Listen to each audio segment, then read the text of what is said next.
Hi friends. Teacher eligibility test టెట్కి సంబంధించి ఒక ఇంపార్టెంట్ అప్డేట్ అందుతా ఉంది. సో మనందరికీ తెలిసిన విషయమే. ఇప్పటికే దాదాపు లక్షల మంది అభ్యర్థులు ఈ యొక్క టెట్ కోసము, టీచర్ ఎలిజిబిలిటీ టెస్ట్ ఎగ్జామ్ కోసం ఎదురు చూస్తున్నటువంటి పరిస్థితి.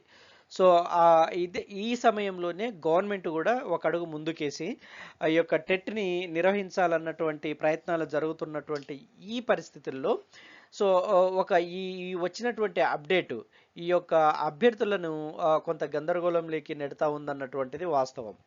సో ఏంటి ఈ అప్డేట్ అంటే, ఇప్పుడు మనకు కొత్తగా ఎన్సీఆర్టీ రిలీజ్ చేసినటువంటి మార్గదర్శకాల ప్రకారము ఇప్పుడు ప్రస్తుతం రాష్ట్ర ప్రభుత్వాలు ఆ యొక్క కొన్ని మార్పులు చేర్పులు చేయవలసినటువంటి అవసరం ఉంది. ఏది ఎన్సీఆర్టీ గైడెన్స్ ప్రకారం. సో ఆ విధంగా ఎన్సీఆర్టీ ఇచ్చినటువంటి గైడెన్స్ ప్రకారము చేయబోతున్నటువంటి మార్పులు చేర్పుల వల్ల లక్షల మంది అభ్యర్థులు వెయిట్ చేసేటువంటి ఈ సమయంలో కొంత గందరగోళం ఏర్పడే అవకాశం ఉందని చెప్పొచ్చు. అయితే యాక్చువల్గా ఈ వచ్చినటువంటి ఇంపార్టెంట్ అప్డేట్ ఏంటి? సో ఈ యొక్క అప్డేట్లో అభ్యర్థులకు ఏమైనా నష్టం జరగబోతోందా? సో ఆ అభ్యర్థుల తరపున వారి యొక్క డిమాండ్లు ఏంటివి? అభ్యర్థులు ఏ విధమైనటువంటి రిక్వెస్ట్ చేస్తున్నారు ఈ ప్రభుత్వాలను అన్నటువంటి విషయాలను ఈ యొక్క వీడియోలో నేను చర్చించాను. ఫ్రెండ్స్, చాలా ఇంపార్టెంట్ అప్డేట్, అందరూ తెలుసుకోవాల్సినటువంటి విషయము. ఆ విషయం నేను డిస్కస్ చేసే ముందు friends, I request you all, please like my videos, share my videos and subscribe my channel. అంతేకాకుండా మీ అందరినీ నేను రిక్వెస్ట్ చేసేది ఏంటంటే, నా ఛానల్ను మీ ఫ్రెండ్స్ కూడా సబ్స్క్రైబ్ చేసుకోమని రికమెండ్ చేయండి. ఎందుకంటే ప్రతిరోజు ఆ యొక్క టెట్కి సంబంధించి, డిఎస్కి సంబంధించి, తదితర జాబ్ నోటిఫికేషన్ సంబంధించి, ఈ యొక్క ఎడ్యుకేషన్కి సంబంధించి న్యూస్ని లేదా అప్డేట్స్ని ఏ రోజుకి ఆ రోజు ఎప్పటికప్పుడు మీ ముందుకు వీడియోల రూపంలో తీసుకొని వస్తుంటాను.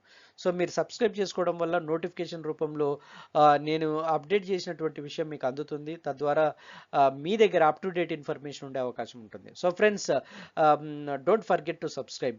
సో ఇప్పుడు టెట్కి ఎగ్జామ్కి సంబంధించినటువంటి ఈ యొక్క అప్డేట్ ఏందన్నది ఇప్పుడు చర్చిద్దాం. సో ఇప్పుడు ఈ టెట్కి సంబంధించినటువంటి ఈ యొక్క అప్డేట్ని గమనిస్తే, టెట్ పరీక్షలో లోపాలను సవరించాలి, ప్రభుత్వానికి డిఎడ్ బిఎడ్ అభ్యర్థుల సంఘం వినతి. సో ఇది ఇప్పుడు ఎందుకు ఈ ప్రస్తావన వచ్చిందంటే, ఈ యొక్క జాతీయ ఉపాధ్యాయ శిక్షణ మండలి ఎన్సీఆర్టీ వాళ్ళు కొత్తగా కొన్ని గైడ్ లైన్స్ ఇవ్వడం జరిగింది టెట్కి సంబంధించి.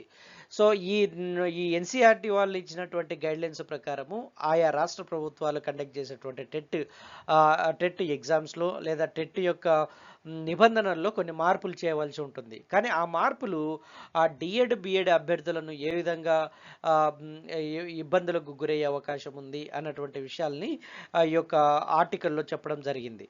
సో అయితే ఇక్కడ ఏంటంటే, డిఎడ్ బిఎడ్ అభ్యర్థులకి ఇంతకుముందు అంటే ఇప్పుడు ఎన్సీఆర్టీ సవరించినటువంటి నిబంధనల ప్రకారము టెట్ పేపర్ 2లో డిఎడ్ డిగ్రీ చేసిన వారికి అవకాశం ఇవ్వాల్సి ఉంటుంది.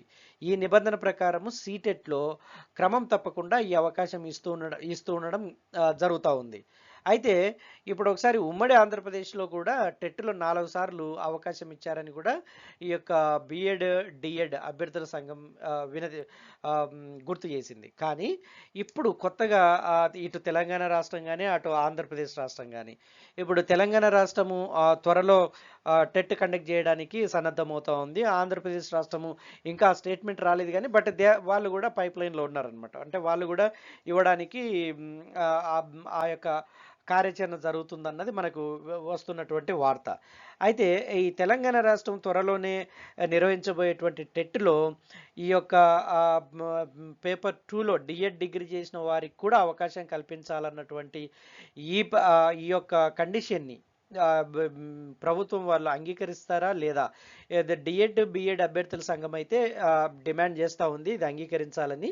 సో ఇప్పుడు నిర్వహించబోయే టెట్ పరీక్షల్లో ఖచ్చితంగా పేపర్ 2లో డిఎడ్ డిగ్రీ పూర్తి చేసిన అభ్యర్థులకు అవకాశం ఇవ్వాలన్నది వాళ్ళ ప్రధాన డిమాండ్.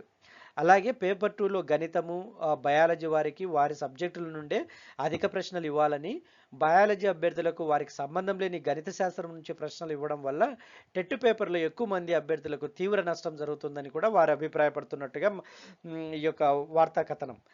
కాబట్టి టెట్లోని లోపాలను సవరించి ఆ తర్వాతనే టెట్ నోటిఫికేషన్ జారీ చేయాలన్నటువంటిది ఈ యొక్క డిఎడ్ బిఎడ్ అభ్యర్థుల సంఘం వినతి.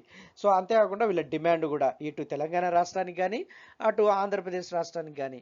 సో ఈ లోపాలను సవరిస్తూ ఈ యొక్క దీనికి అనుగుణంగా టెట్ మార్గదర్శకాలను రూపొందించి టెట్ ఎగ్జామ్ని కండక్ట్ చేయాలన్నటువంటిది ప్రధానమైనటువంటి డిమాండ్. సో ఇప్పుడు 2016 జూలై తర్వాత తెలంగాణ రాష్ట్రంలో టెట్ పరీక్ష నిర్వహించలేదు, అది తెలిసిన విషయమే. ప్రస్తుతం రాష్ట్రంలో దాదాపు 13,000 ఉపాధ్యాయ పోస్టులు ఖాళీలు భర్తీగా ఉన్నాయని, ఆ 13,000 పోస్టులను కూడా ప్రభుత్వము భర్తీ చేస్తుందని ఒక హామీ కూడా ఇచ్చింది. సో ఈ నేపథ్యంలో టెట్ నోటిఫికేషన్ జారీ అయ్యే అవకాశం ఉండడం వల్ల ఈ యొక్క బిఎడ్ డిఎడ్ అభ్యర్థుల సంఘం వాళ్ళు ముందుగానే జాగ్రత్త పడి ఈ యొక్క ప్రభుత్వాన్ని విన్నవించుకోవడం జరుగుతూ ఉంది. సో అటు ఆంధ్రప్రదేశ్లో కూడా ఇదే విధమైనటువంటి డిమాండ్ కూడా వినిపిస్తూ ఉంది. కాకపోతే అక్కడ ఇంకా ప్రభుత్వం నుంచి టెట్కి సంబంధించినటువంటి ఇన్ఫర్మేషన్ రాలేదు కాబట్టి అది ఇంకా అక్కడ ఉన్నటువంటి బిఎడ్ డిఎడ్ అభ్యర్థుల సంఘం వాళ్ళు ఇంకా మీడియా ముందుకు రాలేదు. కానీ ఇక్కడ వీళ్ళు త్వరలోనే నోటిఫికేషన్ వస్తుందన్నటువంటి సమాచారం ఉంది కాబట్టి మీడియా ముందుకు వచ్చారు. చూడాలి ఈ ప్రభుత్వాలు, ఆంధ్రప్రదేశ్ ప్రభుత్వం కానీ ఇటు తెలంగాణ రాష్ట్ర ప్రభుత్వం కానీ ఈ యొక్క బిఎడ్ డిఎడ్ అభ్యర్థుల సంఘం యొక్క వినతిని ఎంతవరకు పరిగణలోకి తీసుకుంటారన్నది చూడాలి. సో ఫ్రెండ్స్, టెట్కి ప్రిపేర్ అయ్యేటువంటి అభ్యర్థులు ఈ యొక్క విషయాన్ని మీరు గమనించండి. సో మీ యొక్క ప్రిపరేషన్ కంటిన్యూ చేయండి. So I wish you very all the best. Thank you so much. Keep watching for latest updates.